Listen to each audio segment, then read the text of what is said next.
My next claim is that everybody worships something, including atheists, even though they might not know it.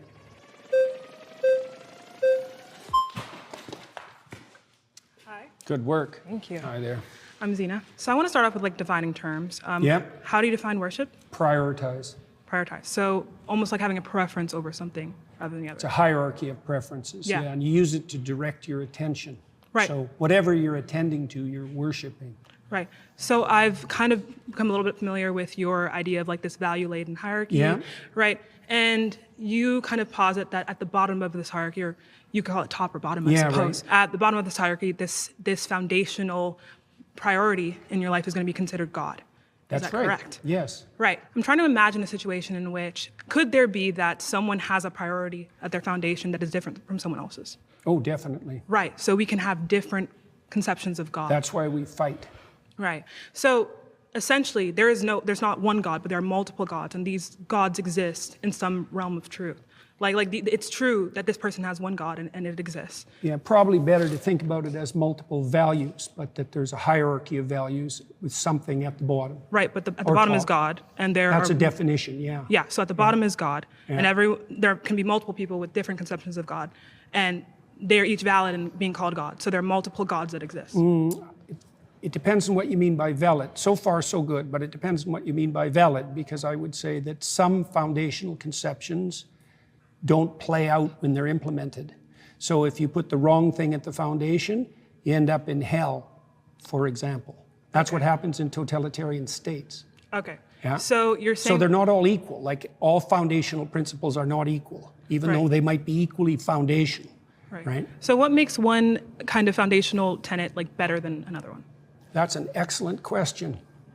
Iterability. Imagine that you play a game with someone and you're a kid, and it's fun.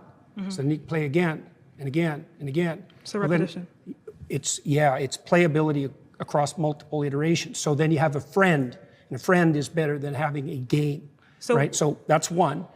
Breadth of application is another. So if it's just for me now, it's not as good as something that would be benefit to both of us across time. Right. So we're explaining characteristics that can be applied to these types of foundational values. But why is it that this iterability makes it better, and what does better mean? Well, one hallmark of better is likely to be selected voluntarily. Right. So it's invitational. Another descriptive kind of quality. So we're talking about characteristics that in some type of system with a goal, an output being we could maybe say happiness, right? Or some type of harmony. Harmony, right? Yeah, that's better. Not happiness precisely, because it's too short term. Exactly. So as someone who is an atheist, right, I can explain that within a system, there are things that we can see as better or worse to meet this goal or meet this output. But what we're interested in, though, is what could make these things, regardless of any system, right? Well, imagine that you set up a system and you implement it, and it produces the opposite results to which you intend. Oh yeah, that's not a good system. Exactly. Right, so the foundational principles are lacking, because when you implement them, the game degenerates instead of moving towards the aim. Right, Okay, so we're talking about within a system. When we talk about something being moral, right, just absolutely moral, it means that without a system, right, this thing is simply moral with no reason. Stands independent, this thing is good. So I'm trying to figure out if such thing can exist. And if so, do you believe that these things are moral in of themselves, self-evidently moral, or are they moral in accordance with the system? I can't define them any more accurately than I already did, really. Okay. In regards to morality, when we talk about the divine, when we talk about God and religion, these moral tenets and religion, right, and God exists as good because it is God, right? So it's self-evident, right? Without any kind of goal or output, this thing is good. So I want to figure out how... There's an element of that that's true. So, for example, in the story of Job, Job is unfairly tortured in consequence of a bet between God and Satan. And so Job is emblematic of someone who's being hurt for no apparent reason.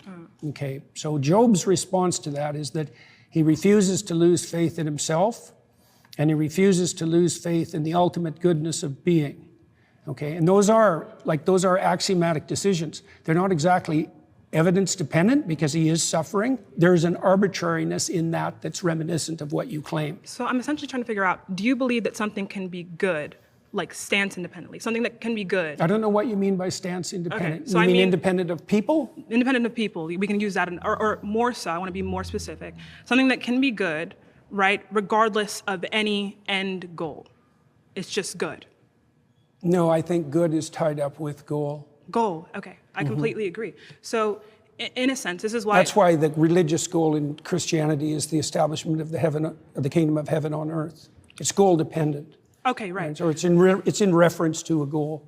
So, or the goal would be the but imitation of Christ. Someone's goal, right, can be something that doesn't encompass being in congruence with God or being with God. No, the thing that they want to be in congruence— Oh, right, okay. Hang on. That's right. That's Sorry, right. That's good. myself. That's great.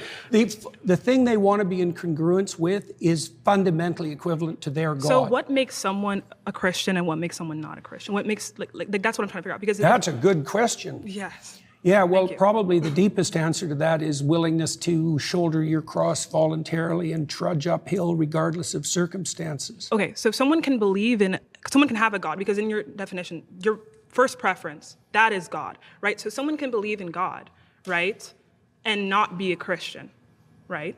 Yeah, well, there's a statement that Christ makes in the Gospels. He says, not everyone who says, Lord, Lord, will enter the kingdom of heaven. So not that they're even saying that they believe in God, but they just— No, but that's why I'm saying this to you, is that Christ himself points out that there's a difference between people who say they believe and people who act it out. And the fundamental issue is the action rather than the stated belief. But he also says that, to be saved, right, you must believe God has died for your sins, or that God has resurrected in some way. So it's like, I don't necessarily think that we can take from the Bible and say that, like, acting in accordance with God necessarily means, or acting in accordance with, the principles of God, like, for example, sacrifice, like you talk about, means that you are Christian. I don't see how you can get that from that interpretation and then, kind of justify it as the truth. I don't think that the fact that you sacrifice is sufficient to make you Christian. So can we repeat once again what you believe makes someone Christian?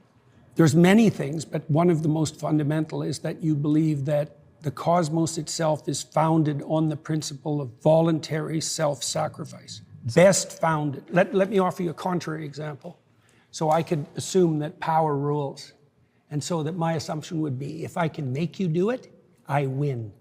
Right, and I can found a whole society on that, and that happens a lot, by the way. And that's also how societies tend to degenerate. And so that would be a society that was founded on the principle that you get to sacrifice and I don't have to. Right, now the contrary to that would be something like, you give up voluntarily and with courage all the things you need to situate yourself properly in relationship to the future and other people. Right. So then there's a harmony. That's why I talked about harmony earlier. So you navigate your life, right, in accordance kind of to this principle of self-sacrifice. Can I say it in that way?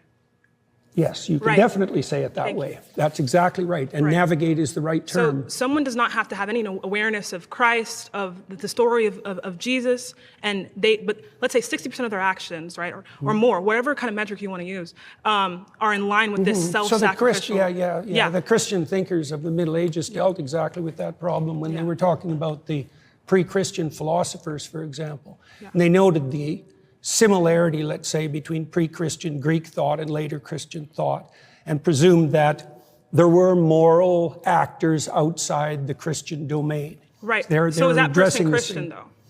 Is that person Christian? Well, to some degree, again, that's a matter of definition, because they wouldn't be proclaiming Christian propositions, but they're acting out the pattern. Right. So you imagine that full Christianity would involve a dozen things. And you can imagine someone who knows nothing of Christianity, say, acting out 8 of them. Right. So then they'd be 8/12ths Christian or something like that. Christian. Well, but to be like a full Christian, how can someone say, I am Christian? Like, I am Christian, not 8/12ths, but Christian. Well, I hesitate to do that personally, because I think it's the kind of goal that you be very careful about proclaiming. The technical. But belief is not necessarily, to be mostly Christian, belief is not necessary.